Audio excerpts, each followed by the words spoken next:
porque todos os habeas corpus não eram sequer conhecidos, por conta da súmula 606, que diz que um outro ministro não vai julgar um HC de um colega, de um par. Então...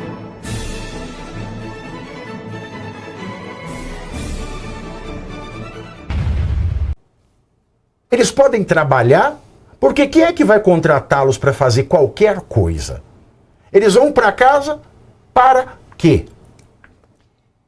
Bom, vamos lá, eles vão muito provavelmente ter o contato com a família, é isso que vai acalentar seus corações e tentar dar uma aplacada nesse sofrimento, né? Se é que é possível a gente pensar em algum tipo de diminuição do sofrimento a que eles foram submetidos, né? Porque, como você disse, eu só queria repisar 4 pontos que eu tinha anotado aqui. O flagrante foi forjado, né, Pavinato? Porque ninguém recebeu voz de prisão naquele momento, eles não estavam fazendo absolutamente nada. Claro que teve episódios ali de pessoas que quebraram alguma coisa, mas nem sabemos se essas pessoas ficaram presas simplesmente porque as imagens desapareceram.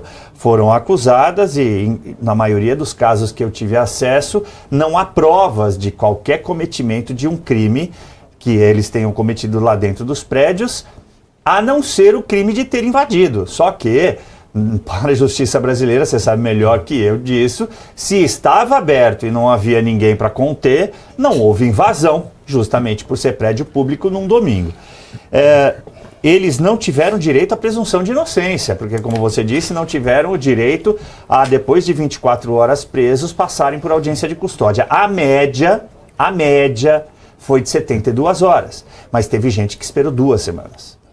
No meu caso, eu tenho assistidos em que a gente esperou 2 semanas para audiência de custódia. Isso não acontece em nenhum lugar do mundo. E deveriam ter sido soltos, Qualquer assassino, qualquer parricida, qualquer matricida, aquele que mata o pai e a mãe, tem melhor tratamento. Exatamente. E não tiveram mais uma questão para vir de um remédio constitucional que essas pessoas não tiveram acesso, é o habeas corpus.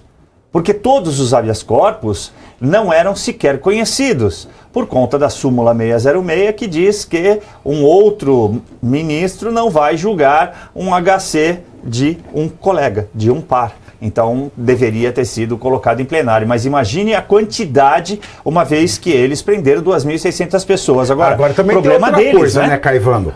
Porque você fala, tem essa súmula. Ok, mas o STF não se pauta pelas súmulas mais. Porque, ao mesmo tempo, olha que perversidade. Pode manter a gente aí na tela. Olha que perversidade. Ao mesmo tempo em que todo mundo vai, põe a batata, o saco na boca e fala: uma súmula só conceder habeas corpus de prisão determinada por ministro do Tribunal Supremo Tribunal Federal. Bom, e a outra súmula que diz o seguinte: só tem conexão, só sobe para ser julgado, como se primeira instância e única fosse o cidadão comum que não tem foro especial por prerrogativa de função, foro privilegiado, aquele cidadão comum que não tem o foro privilegiado, que tem, dentro da denúncia contra a qual se faz, ao cidadão privado comum, sem o foro privilegiado, no mesmo contexto em que outro denunciado detém esse foro privilegiado. Exato. Então a Fátima Tubarão, ela foi julgada, ela foi presa em flagrante, presa política, sim, porque ela jamais se tornou uma presa provisória. Para ela ter se tornado uma presa provisória, ela teria que ter tido a audiência de custódia dentro das 24 horas e uma justificativa que não fosse balela, para dizer que ela era perigosa solta. Agora, quem acha uma senhora de 70 anos sem arma em casa é perigosa, é muito filho da pátria para entender que uma senhora como ela é um perigo à democracia. Não, vamos, faça-me o favor, né? Sejamos aqui cordatos. Aí, ela foi condenada, começou a cumprir pena e não teve, nesse meio tempo, ninguém denunciado só foi surgir denunciado com foro especial por regulativo de função, muito tempo depois. Então, assim, ela já foi presa por determinação de um juiz que era incompetente segundo súmula do STF. 704. E aí, na hora de analisar o habeas corpus, a súmula do STF não deixa. Pique-pique, não brinco mais. Exatamente. É um tribunal de exceção, né, Pavinato? Se você não segue a lei, não segue a própria Constituição, viola os direitos e garantias fundamentais desse cidadão, está violando direitos humanos, é um tribunal de exceção. E só perseguiu os opositores do regime instaurado no dia 2 de janeiro de 2023. Isso é um fato que eu sempre cito, que já ocorreu no Brasil na década de 1930. Mas não vou voltar, que eu fiquei velho e acabo contando história. Vamos continuar o exemplo da dona Fátima de Tubarão.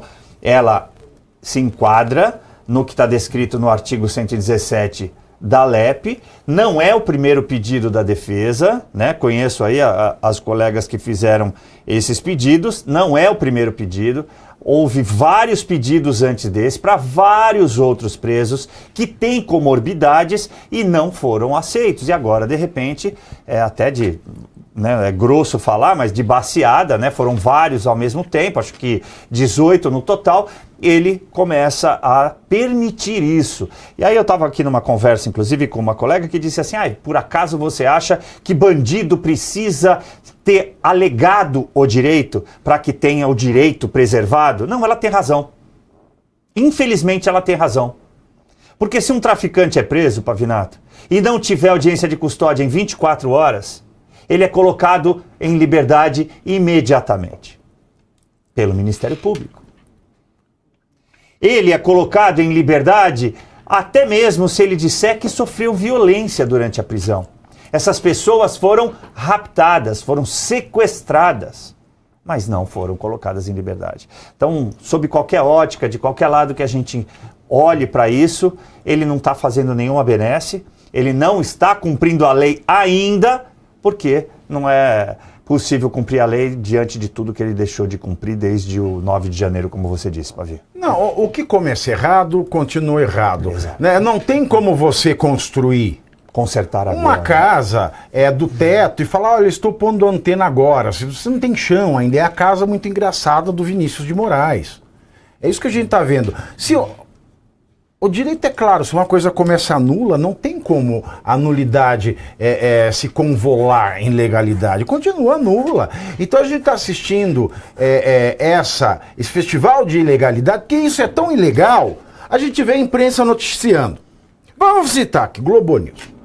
Globo News noticia. O Alexandre de Moraes, ele deu domiciliar. Deu, né? Como se ele... Nossa, ele deu, olha que careca bom. É o bom carequinha. Não tem dessa. Ele se amoleceu, o coração dele amoleceu. Não, ele não tem coração, né? Não, pesou na alma dele. Não, ele não tem alma, ele já vendeu pro diabo, o capiroto já comprou a alma dele. Faz tempo já, ele não tem alma. Não tem. Eu corto o meu saco ao vivo se ele tiver alma. Aí, a gente olha o seguinte, ele faz isso, ele entrega essa liberdade para as outras pessoas. É a mesma ilegalidade, porque é a continuação de uma ilegalidade. Porque ele está dando continuidade a uma ilegalidade inicial, da mesma maneira que seria uma ilegalidade quando ele julga qualquer pessoa com interesse de causa. Seja para falar de master, coisa que ainda não aconteceu, mas que acontecerá logo em breve, seja para falar do 8 de janeiro. Afinal de contas, vale lembrar, ele era a potencial vítima dessa tentativa da loucademia, Ricardo. Pavinato, essas pessoas foram julgadas, como vocês já falaram aqui, desde sempre, desde que a gente faz programa juntos aqui, lá, seja aqui, seja em outros lugares, Pavinato. Na Rego Freitas. Essas pessoas sofrem com o Tribunal de Exceção por uma narrativa política. Sabe aquela história de quem conta uma mentira, depois tem que contar cada vez uma mentira maior, para sustentar a primeira lá? Então, desde quando começou isso... Tem um nome esse fenômeno aí na psiquiatria. Luiz Inácio. inclusive um dos que estão envolvidos nessa narrativa política que vive falando do golpe, do golpe, do golpe, do golpe, do golpe.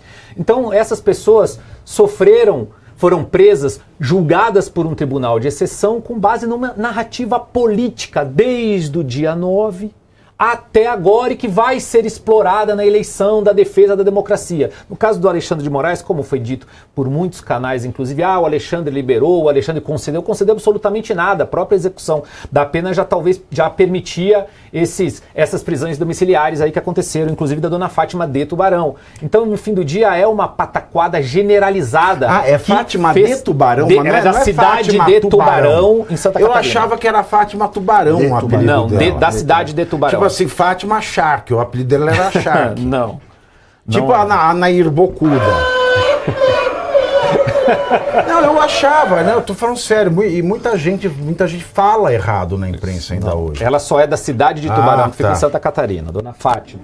O que aconteceu com a Dona Fátima e com os outros, infelizmente, eles foram pegos numa narrativa política, não tiveram o direito de expressar, como em outros momentos, outros movimentos tiveram, de expressar sua indignação. Mesmo que um ou outro ali tivessem cometido algum ato de vandalismo e pagasse por esses atos de vandalismo, coisa que eu particularmente concordo, mas na grande maioria, uma grande narrativa que se estende até hoje, e aí um vai mentindo uma mentira maior por cima da outra, ou seja, tem que se fazer atos que vão encobrindo o ato anterior para poder tentar justificar e manter a tese dessa narrativa de que pessoas com batom, pessoas com bandeira do Brasil, pessoas indignadas tentaram dar um golpe de Estado no Brasil num domingo, como diz o Bolsonaro, numa praça com pipoqueiro. É, no mínimo, absurdo. Meus queridos amigos, e a segunda turma do STF, né, a mesma turminha do